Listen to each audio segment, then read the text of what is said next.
अस्सलाम वालेकुम नाज़रीन। अवेयरनेसोपीडिया बाय शफी चौकसी की जानिब से मैं महनूर चौकसी आप सबको खुशामदीद कहती हूँ। और आज हमारे वीडियो का टॉपिक है बिजनेस एथिक्स और शॉपकीपर बिहेवियर। किसी भी बिजनेस के कामयाब होने के पीछे बहुत सारे फैक्टर्स में से एक बिजनेस एथिक्स और उस बिजनेस ओनर का या फिर शॉपकीपर का बिहेवियर है। इसलिए हर बिजनेस ओनर को इन एथिक्स और अपने अच्छे और बुरे बिहेवियर का इल्म होना लाजिम है। आपके एथिक्स और आपके अपने कस्टमर्स के साथ और अपने साथी दुकानदारों के साथ रवैया मार्केट में आपकी इमेज, आपकी इज्जत और आपके नाम की गवाही देते हैं, खास तौर से जब आप एक जूलर हैं। मंदरजा झेल कुछ बातें हैं जो हर जूलर को बल्कि हर शॉपकीपर को अपने कस्टमर के साथ डीलिंग करते वक्त इम्प्लीमेंट करनी चाहिए। नंबर 1, आपका आपके ग्राहक के साथ रवैया आपकी कामयाबी की पहली सीढ़ी है। लिहाजा जब आपका कस्टमर आपकी दुकान में दाखिल हो और आप अगर उस वक्त बैठे हुए हैं तो फौरन खड़े होकर एक वार्म स्माइल के साथ उन्हें वेलकम करें और सलाम करें ताकि कस्टमर को उसकी अहमियत का एहसास हो। नंबर 2, डीलिंग के दौरान अपने कस्टमर के साथ एक सॉफ्ट आई कांटेक्ट बनाए रखें जिससे उसका कॉन्फिडेंस बिल्डअप हो। नंबर 3, अगर आप अपने किसी पुराने कस्टमर के साथ डील कर रहे हैं तो उनके नाम के आगे मिस्टर, मिस या मिसेस लगाकर, मिसाल के तौर पर मिस्टर अहमद या मिसेस अहमद से मुखातिब करते हुए उनसे हाल अहवाल मालूम करें, क्योंकि जब आप अपने पुराने कस्टमर को पहचान कर उनके नाम से पुकारते हैं तो कस्टमर का आप पर एतमाद और कॉन्फिडेंस खुद ब खुद ही बनना शुरू हो जाता है। मुख्तसरन कहा जाए तो कस्टमर पे अच्छा इम्पैक्ट पड़ता है। और अगर कोई नया कस्टमर आपकी शॉप पे आता है तो उससे बहुत पोलाइट वे में पूछें कि मैं आपकी क्या मदद कर सकता हूँ। नंबर 4, डीलिंग के वक्त और कस्टमर की डिमांड मालूम करते हुए उसकी ज़्यादा सुने और अपनी कम सुनाएं। अगर वो अपनी डिमांड ठीक से नहीं बता पा रहा तो उनकी डिमांड के मुतालिक सवालात करके उनकी मदद करें।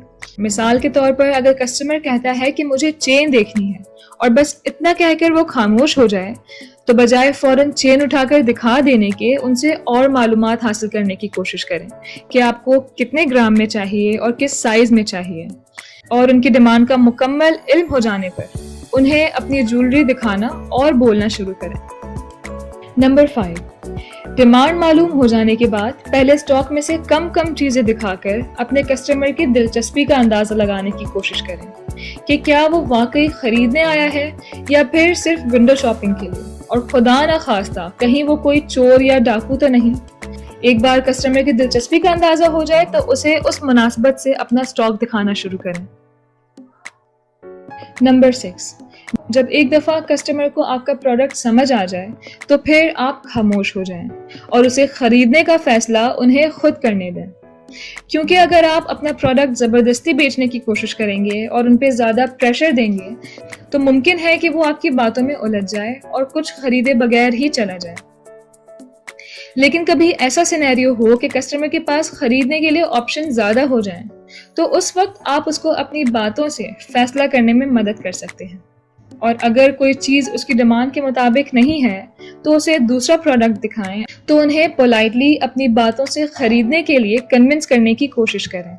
आपकी बातों में इतनी मिठास और अपनाइयत होनी चाहिए कि वो आपकी बातों से और आपके प्रोडक्ट से मुतासिर होकर उसे खरीदने का फैसला कर ले।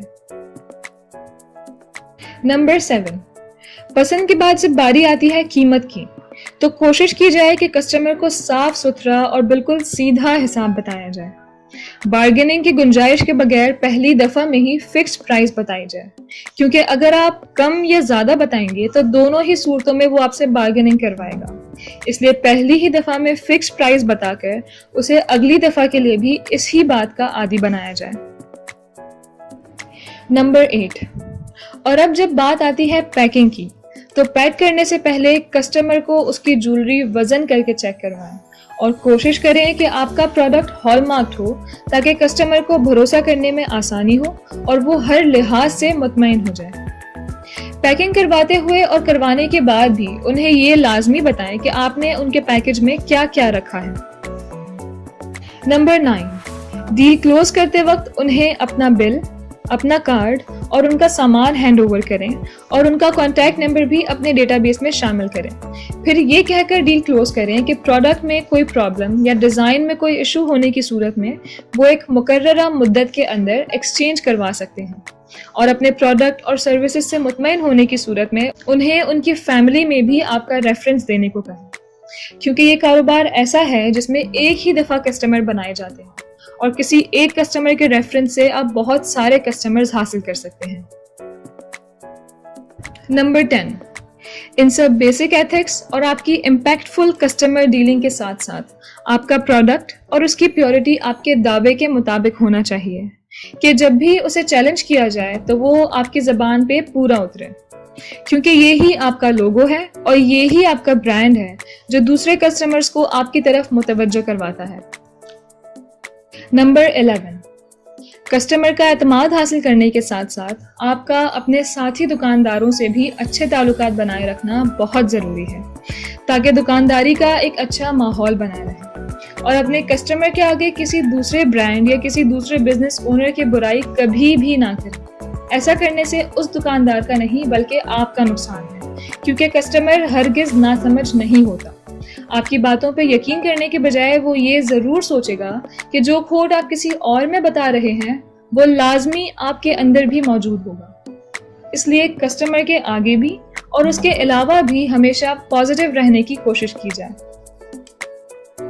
نمبر 12، ان سب باتوں کے علاوہ جو سب سے اہم بات جو آج کل مارکیٹ میں ایک عجیب سا ٹرینڈ چلا ہوا ہے کہ لوگوں نے اپنی دکان کے باہر پیڈ امپلائیز کو بٹھا دیا ہے تاکہ وہ آتے جاتے لوگوں کو آواز لگا کر دکان میں بلا سکیں. ہم اس بات کے حق میں بالکل بھی نہیں ہیں، کیونکہ ہمارے مینٹور یعنی سر شفیع چوکسی کا یہ ماننا ہے کہ جب آپ نے دکان کھولی ہے اور اس کے لیے محنت شروع کر دی ہے تو اب آپ کے نصیب کا کسٹمر اور آپ کے نصیب کا رزق آپ کی طرف اپنا رستہ خود تلاش کریں گے.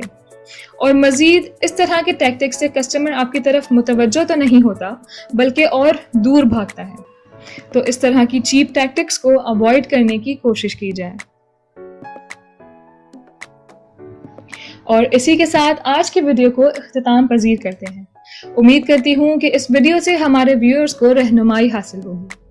اگر آپ کو یہ ویڈیو پسند آئی ہے تو اسے لائک اور شیئر کریں، اور ہم سے کنیکٹڈ رہنے کے لیے اور کسی بھی قسم کی کیوری کے لیے ہمیں فیس بک، انسٹاگرام اور ٹویٹر پر فالو کریں، اور مزید اویئرنیس کنٹینٹ کے لیے اس چینل کو سبسکرائب کریں.